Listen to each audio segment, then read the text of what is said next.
आह, बड़ी भूख लग रही है, पर खाना कब तक मिलेगा पता नहीं। क्या करूं? हाँ, अभी तो वैसे भी कोई काम नहीं है, तो जंगल जाकर देखता हूँ। शायद कोई बढ़िया सा फल मिल जाए मुझे खाने के लिए। और ये सोचकर राजू उठकर जंगल की तरफ चल दिया। राजू एक बहुत ही गरीब और अनाथ बच्चा था। उसकी माँ उसे जन्म देते ही चल बसी थी और पिता सरजू गांव की अमीर जमींदार सेठ किशोरी लाल के यहाँ मजदूरी किया करता था। लेकिन पिछले साल एक अनाज से भरी बोरी उठाते हुए अचानक ही सरजू को दिल का दौरा पड़ा और वो भी चल बसा। राजू उसी पल से बेसहारा हो गया। हालांकि पूरे गांव के सामने अच्छा बनने के लिए सेठ किशोरी लाल ने उसे अपने घर में रख लिया, लेकिन सच ये था कि राजू के रूप में किशोरी लाल और उसके परिवार को एक मुफ्त का नौकर मिल गया। लाल की बीवी सुनंदा राजू से सारा दिन घर के काम करवाती और 2 वक्त के खाने के नाम पर उसे घर का बचा खुचा या कई बार तो थालियों की बची हुई जूठन ही पकड़ा दिया करती थी। लेकिन इस समस्या का एक हल था राजू के पास। उसे जब भी भूख लगती तो वो सीधा गांव के घने जंगलों में पहुंच जाता था और वहां से अपने खाने के लिए कुछ न कुछ ढूंढ ही लिया करता था। उस दिन भी ऐसा ही हुआ। अरे वाह, ये आम बहुत मीठे हैं। ऐसा करता हूँ, 1-2 और तोड़ लेता हूँ, शाम को खा लूंगा। ऐसा सोचकर राजू ने कुछ और आम तोड़े और उन्हें अपने साथ लेकर किशोरी लाल की हवेली की तरफ चल दिया। वो आम खाते हुए ही जा रहा था और बहुत खुश भी था। लेकिन फिर, अच्छा तो तू यहाँ है कामचोर कहीं का, और ये आम कहाँ से लाए रे? हाँ मालकिन, वो मैं ये आम हमारे बाग से चुरा कर लाए है ना? ठहर जा, आज तो तेरी खैर नहीं। सुनंदा ने राजू को उसकी पूरी बात कहनी ही नहीं थी और उसके कान खींचते हुए सीधा उसे लेकर किशोरी लाल के पास पहुंची। देखो जी, ये मिल गया हमारे आमों का चोर। घर का सारा काम छोड़कर बाग से हमारे आम चुरा कर खा रहा था। नहीं नहीं मालकिन, मैंने आम नहीं चुराए, मैं तो जंगल गया था और चुप हो जा, नमक हराम कहीं के। तेरा कोई नहीं, ये सोचकर तुझ पर तरस खाया हमने। लेकिन सच है, तुम फटीचर लोग कभी किसी के सगे नहीं हो सकते। उठा उसे और फेंक दो हवेली से बाहर। अरे ये क्या कर दिया आपने? मैं तो बस 2-4 थप्पड़ लगवाने लाई थी आपके पास, आपने तो उसे घर से ही निकाल दिया। अब कौन करेगा सारे काम? कमाल करती हो भगवान, तो मुझे पहले बताना चाहिए था ना कि क्या करना है और क्या नहीं। अब बाहर निकाल दिया है तो अभी तो वापस बुला नहीं सकते। ससुरा अनाथ है, 1-2 दिन में खुद ही वापस आ जाएगा, जब पेट में भूख से आग लगेगी। सुनंदा मुंह लटकाकर वहां से चली गई। उसे भी यही लगा था कि राजू जल्दी ही हवेली वापस लौट आएगा, लेकिन असल में राजू के साथ जो होने वाला था उसके बारे में कोई सपने में भी नहीं सोच सकता था। माँ, बाबा, आप क्यों चले गए मुझे छोड़कर? अब मैं कहाँ जाऊँ? मेरा तो कोई घर भी नहीं है। राजू बस रोए जा रहा था, उसे कुछ नहीं सूझ रहा था। तभी उसकी नजर सामने बैठे कुछ बच्चों पर पड़ी जो बड़े मजे से रसीले आम खा रहे थे। उन्हें आम खाते देखकर राजू को कुछ सूझा और वो सीधा जंगल पहुंच गया, आम के पेड़ के पास, जहाँ से उसने आम तोड़कर खाए थे। और फिर, इस दुनिया में सिर्फ तुम ही हो जिसने मुझे बिना मारे या मुझसे कोई काम करवाए बिना अपने मीठे मीठे फल दिए मुझे खाने के लिए। तो क्या तुम मुझसे दोस्ती करोगे? क्या मैं यहीं तुम्हारे पत्तों की छांव में बैठ जाऊं? राजू के ऐसा कहते ही उस पेड़ की पत्तियां जोर जोर से हिलने लगी और फिर अचानक पेड़ के ठीक नीचे की जगह पर हवा का एक तेज झोंका आया और वो जगह बिल्कुल साफ सुथरी हो गई। ऐसा लगा मानो पेड़ ने खुद राजू को बैठने के लिए जगह दी हो। ये देखकर राजू बहुत खुश हो गया। शुक्रिया दोस्त। अब अगर तुम बुरा ना मानो तो क्या मैं एक और आम ले सकता हूँ? पहले जो मैं ले गया था वो सारे वहीं गिर गए जब मालकिन ने मेरा कान खींचा था। राजू के ऐसा कहते ही आम के पेड़ से एक बड़ा सा रसीला आम नीचे राजू के बिल्कुल पास आ गिरा। ये देखकर राजू बहुत खुश हो गया और फिर, मजा आ गया दोस्त। सच में, अगर मुझे पहले पता होता कि तुम मेरे दोस्त बन जाओगे तो मैं बहुत पहले ही तुम्हारे पास आ जाता। अब सब अच्छा है, खाने के लिए तुम्हारे मीठे मीठे आम और बातें करने के लिए तुम, लेकिन घर तो अब भी नहीं है मेरे पास। घर के बारे में सोचकर राजू एक बार फिर से उदास हो गया। आंखों में आंसू भी आ गए। लेकिन तभी आम का पेड़ जोर जोर से हिलने लगा। ऐसा लग रहा था मानो बहुत तेज तूफान आ गया हो। ये देखकर राजू घबरा गया और पेड़ से दूर जाकर खड़ा हो गया। तब राजू ने देखा कि तेज हवा से पेड़ के पत्ते टूट कर गिर रहे हैं, लेकिन जमीन पर गिरते ही एक दूसरे से जुड़ जा रहे हैं। राजू को कुछ समझ नहीं आ रहा था कि वहाँ हो क्या रहा है, लेकिन कुछ ही देर में उसके सामने उसका अपना और एक बहुत ही प्यारा घर था जो कि उन्हीं पत्तों से बना था जो पेड़ से टूटकर नीचे गिरे थे। ये देखकर राजू की खुशी का ठिकाना नहीं रहा। अरे ये घर तो कितना अच्छा है, कितना सुंदर है। दोस्त, तुम तो सच में कमाल हो। इतना कहकर राजू उस पत्तों से बने घर के अंदर चला गया और अंदर जाकर तो वो हैरान ही रह गया। उस घर के अंदर उसकी जरूरत की हर चीज थी और वो सब पत्तों से ही बनी हुई थी। राजू पत्तों से बने आरामदेह बिस्तर पर लेट गया और लेटते ही उसे नींद भी आ गई। कई दिनों के बाद वो इतनी गहरी नींद में सोया था क्योंकि अब उसे किसी बात की चिंता नहीं थी। वो अब अपने खुद के घर में था जहां से उसे कोई नहीं निकाल सकता था। दूसरी तरफ किशोरी लाल की पत्नी सुनंदा परेशान हो रही थी। उसने 3-4 दिन राजू का इंतजार किया, लेकिन जब वो नहीं आया तो उसने किशोरी लाल से कहकर अपने लिए नया नौकर रख लिया और इस तरह राजू के बारे में हर कोई भूल गया। कोई नहीं जानता था कि राजू कहाँ है और किसी को उसके बारे में पता करने की जरूरत भी महसूस नहीं हुई। फिर कई सालों के बाद हाँ भाई बरखुरदार, ये लो जमीन के कागज, बड़े जुगाड़ से हासिल किए हैं। घूस खिलाते खिलाते अपनी तो जेब ढीली हो गई। कोई बात नहीं पापा, आज अगर जेब कुछ ढीली हुई है तो कुछ टाइम बाद आपकी जेब छोटी पड़ने लगेगी। इतने पैसे होंगे हमारे पास, बस एक बार उस जंगल की जमीन पर हमारा होटल बनकर तैयार हो जाए। बढ़िया है, बढ़िया है। अच्छा, अब ये भी बता दो कि आखिर कब आएगा वो दिन? बस पापा, आज ही जा रहा हूं। पहले जंगल साफ कराना होगा, तो शहर से टीम बुलाई है। सारे पेड़ काटकर जमीन साफ हो जाए, फिर करवा देंगे भूमि पूजन। ठीक, ऐसा करो, मुझे भी अपने साथ ले चलो। आज वैसे भी मुझे कोई खास काम नहीं है। ठीक है पापा, बस 1 घंटे में चलेंगे। किशोरीलाल अपने बेटे विशाल के साथ अपनी खरीदी हुई जमीन के पास पहुंच गया। किशोरीलाल बहुत खुश था। उसे तो अपने ख्यालों में जंगल के उन हरे भरे पेड़ों की जगह अपना आलीशान होटल भी दिखाई देने लगा था। लेकिन फिर क्या कर रहे हो? काम शुरू क्यों नहीं करते? चलो जल्दी करो, आज ये वाला एरिया साफ हो जाना चाहिए, समझे? सर, हमें लगता है इस इलाके में कुछ आदिवासी रहते हैं, हम जंगल कैसे साफ करेंगे? क्या कहा? आदिवासी? तुम्हारा दिमाग खराब है क्या? यहाँ सिवाय इन पेड़ों के कुछ भी नहीं है। नहीं सर, यहाँ से कुछ दूर पत्तों से बना एक घर है, मैंने खुद देखा उसे। हालांकि उसके अंदर तो कोई नहीं था, लेकिन हमें डर है कि अगर वैसे ही घर और भी हुए तो यहाँ जरूर आदिवासियों का डेरा होगा और वो हमें कभी भी।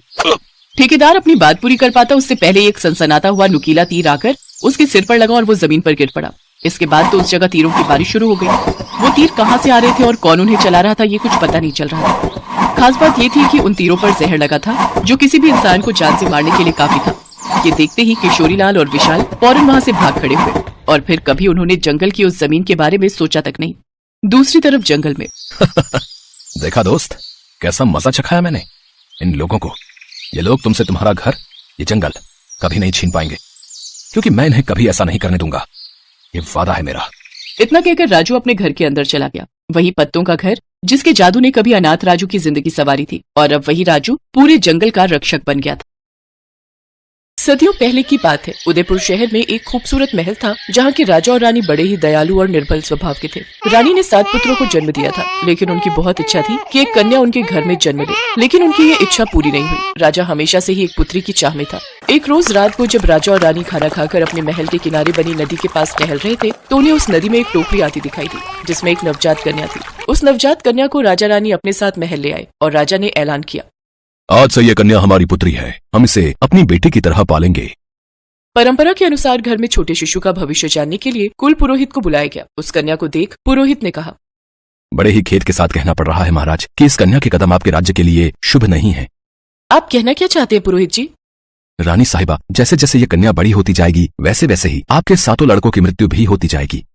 ये तुम कैसी बातें कर रहे हो पुरोहित? एक छोटी सी कन्या के बारे में तुम ऐसे कैसे कह सकते हो? सिपाहियों, इस पुरोहित को महल से बाहर निकाल दो।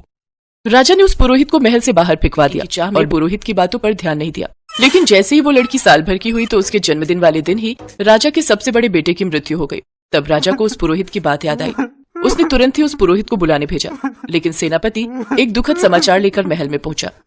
महाराज, 10 दिन पहले ही उस पुरोहित की मृत्यु हो गई, लेकिन सुना है उसका भाई घनश्याम दूसरे राज्य के महल में पुरोहित है। आपकी आज्ञा हो तो मैं उसे बुला लाऊं।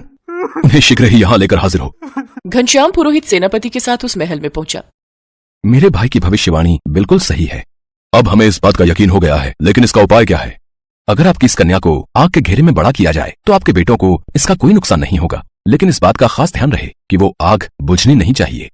पंडित के कहे अनुसार वैसा ही हुआ। उस कन्या को एक घर के अंदर रखा गया जिसके बाहर आग का घेरा बना दिया गया। कुछ साल ऐसे ही बीत गए। अब 7 लड़कों में बचे 6 लड़के भी बड़े हो गए और राजा रानी बूढ़े होने के कारण दुनिया से चल बसे। उन 6 भाइयों में से सबसे बड़े भाई ने राजगद्दी संभाल ली। अब वक्त आ गया है कि हम अपनी बहन को उस आग के घेरे से छुटकारा दें और उसका विवाह करके उसे खुशहाल जिंदगी जीने। बिल्कुल सही कहा भाई आपने। चलो चलो अभी अपनी बहन के पास चलते हैं और उसे ये खुशखबरी देते हैं। सभी भाई अपनी बहन के पास पहुंचे। बहन, अब वक्त आ गया है कि तुम इस 4 दीवारी से आजाद हो जाओ। तभी उनकी बहन अंजना उनसे बोली, हाँ भैया, मैं भी दुनिया देखना चाहती हूँ। आखिर कब तक मैं इस आग के घेरे में जलती रहूंगी? अंजना को बाहर निकाला गया। उसने पहली बार नदियां, पहाड़, पेड़ पौधे, फूल, तितलियां देखी। वो बहुत खुश थी। तभी उसकी नजर बगुले पर पड़ी। अरे वाह, ये तो बहुत ही खूबसूरत पक्षी है। भैया, इस पक्षी का नाम क्या है?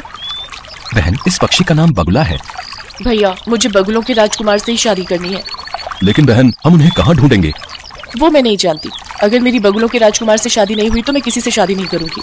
सभी भाई उसकी बात मान लेते हैं। 2 भाई राज्य संभालने के लिए महल में ही रुके जबकि बाकी के 4 बगुलों के राजकुमार को ढूंढने जंगल की ओर निकल गए। लेकिन कई दिनों तक भटकने के बाद भी उन्हें राजकुमार कहीं नहीं मिला।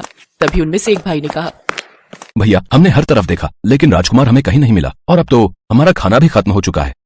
हाँ भाई, मैं तो कहता हूँ अब वापस महल चलो, नहीं तो ऐसा ना हो कि भूख के कारण हमारे प्राण ही निकल जाए। नहीं अंजना की बात को हम नहीं टाल सकते। अब जब तक हमें बगुलों का राजकुमार नहीं मिल जाता हम वापस नहीं जाएंगे। तभी वहाँ से एक तपस्वी गुजर रहा था, जिसे देख उन भाइयों ने उस तपस्वी से पूछा, प्रणाम महाराज, क्या आप बगुलों के राजकुमार का पता जानते हैं? हाँ, यहाँ से तुम उत्तर दिशा की ओर जाओ। तकरीबन 10 किलोमीटर चलने के बाद एक ऊंची पहाड़ी पर महल है। उसी महल में बगुलों का राजकुमार रहता है। सभी भाई उत्तर दिशा की ओर चल दिए। 10 किलोमीटर चलने के बाद वो एक ऐसी जगह पहुंचे जहां सफेद महल, सफेद घर, सफेद मिठाइयाँ और यहाँ तक कि सबकी पोशाक भी सफेद रंग की थी।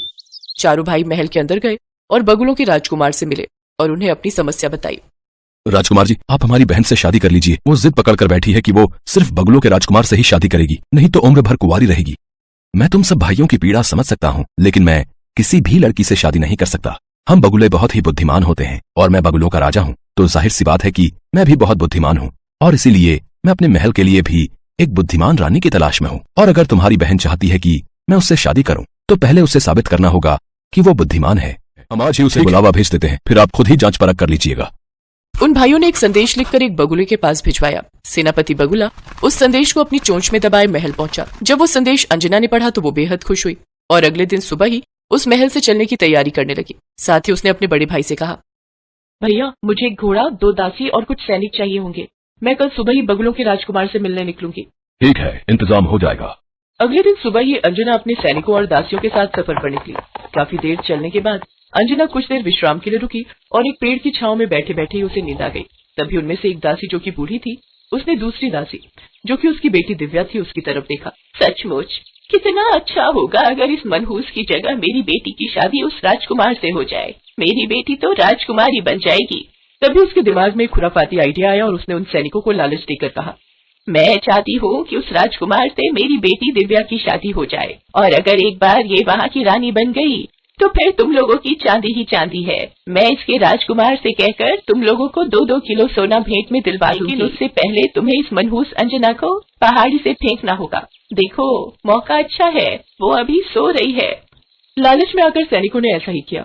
उन्होंने सो रही राजकुमारी को उठाकर पहाड़ी के नीचे फेंक दिया और दिव्या दासी को राजकुमारी के लाए हुए कपड़े और गहने पहनाकर बगुलों के महल ले गए। राजकुमार जी, मैं 7 भाइयों की इकलौती बहन हूँ और आपसे विवाह करना चाहती हूँ। ठीक है, लेकिन उससे पहले तुम्हें मेरी कुछ पहेलियों का जवाब देना होगा। वो कौन सी 3 संख्याएं हैं जिन्हें जोड़ो या गुणा करो तो परिणाम सबका एक ही निकलता है? काफी देर तक सोचने के बाद भी वो दासी जवाब नहीं दे पाई। तब राजकुमार ने गुस्से में कहा, तुम्हारे भाई तो मुझसे तुम्हारी बहुत तारीफ कर रहे थे, लेकिन तुम तो इतनी आसान पहेली का उत्तर भी नहीं दे पाई। सैनिकों, जल्द से जल्द इसके चारों भाइयों को मेरे सामने हाजिर होने को कहो। कुछ देर बाद वो चारों भाई वहाँ पहुँच गए। तुम चारों भाइयों ने मुझसे झूठ कहा कि तुम्हारी बहन बुद्धिमान है, लेकिन इसे तो साधारण सा गणित भी नहीं आता। तो हमारी बहन नहीं है। अच्छा, डर के मारे फिर झूठ। सैनिकों, इन सबको कारावास में डाल दो, फिर इन्हें मृत्युदंड दिया जाएगा। कभी वहाँ अंजना आ जाती है। रुक जाइए बगुलों के राजकुमार, इन भाइयों की असली बहन मैं हूँ। अच्छा, तो फिर तुम मेरी पहेली का जवाब देकर यह साबित करो कि वो बुद्धिमान लड़की तुम ही हो। वो कौन सी 3 संख्याएं हैं जिन्हें जोड़ो या गुणा करो तो उनका परिणाम एक ही होता है? 1, 2 और 3। वाह, बहुत खूब। लेकिन अगर तुम राजकुमारी अंजना हो तो फिर ये लड़की कौन है? ये मेरी दासी की बेटी है। इन दोनों ने मिलकर रास्ते में मुझे पहाड़ी से नीचे फेंकवा दिया, लेकिन वो तो शुक्र है ऊपर वाले का कि मैं एक पेड़ में जाकर फंस गई और एक लकड़हारे ने मुझे बचा लिया। बगुलों के राजकुमार ने दासी दिव्या, उसकी माँ और उन सैनिकों को कारावास में बंद कर दिया और राजकुमारी अंजना के साथ बड़ी धूमधाम से विवाह कर लिया।